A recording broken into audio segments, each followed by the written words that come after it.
Une visite guidée organisée ce mercredi à la centrale de Maria Gleta. Plus de 100 étudiants de filière électronique et nouveaux bacheliers des séries scientifiques y étaient. La centrale de Maria Gleta est située dans la commune d'Abomey-Calavi, à environ 15 km de Cotonou. Avec la participation de plusieurs experts, les nombreux visiteurs ont fait le tour des équipements de ce site essentiel pour la production d'énergie au Bénin. Répartis en 4 groupes de 20 personnes environ, chaque groupe de participants a eu droit à une visite explicative pendant près de 2 heures. Les participants, essentiellement de nouveaux bacheliers et étudiants, découvrent les installations. Émeric Tokudagba, directeur général de la SBPE, Société béninoise de production d'électricité. La visite de ce jour a pour principal objectif de permettre non seulement à la jeune génération de venir s'approprier le métier que nous faisons sur ce site-là, mais aussi de profiter et donner un aperçu aux populations béninoises sur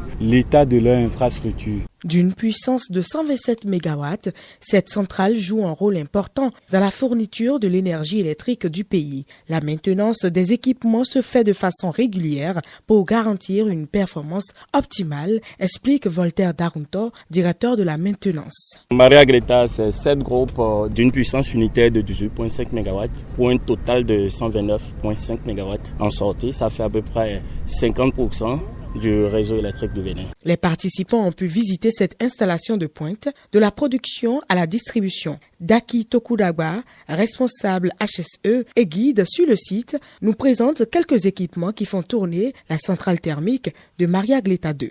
Nous avons un aire de dépotage, nous avons des aires de stockage, nous avons une aire qu'on appelle aire des pompes d'alimentation. Nous avons une salle qu'on appelle la salle des séparateurs, la salle des compresseurs, la salle de l'incinérateur, le conteneur qui nous permet de faire la lutte contre l'incendie. Donc nous avons également un conteneur qui nous permet de faire des traitements d'eau à l'intérieur, l'aire des chaudières. Ensuite, nous avons la salle des machines.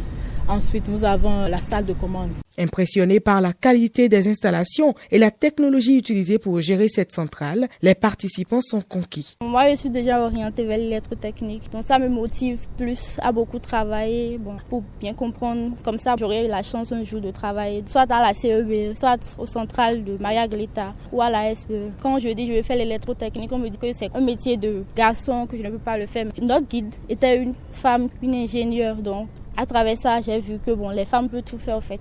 C'est une chance d'être ici et je prie le Seigneur pour que cette chance ne soit pas en vain, afin qu'on puisse exceller dans nos études et qu'on puisse également être parmi ces ingénieurs. Je disais que ça ne serait pas un truc de ouf, mais à mon arrivée, ce qui a été démontré, ça m'a plus attiré, ça m'a plus convaincu. Pour atteindre le niveau zéro coupure d'électricité au Bénin, il faudra créer plusieurs centrales de ce type et continuer à susciter des vocations auprès des jeunes en formant aujourd'hui les meilleurs techniciens et ingénieurs béninois de demain.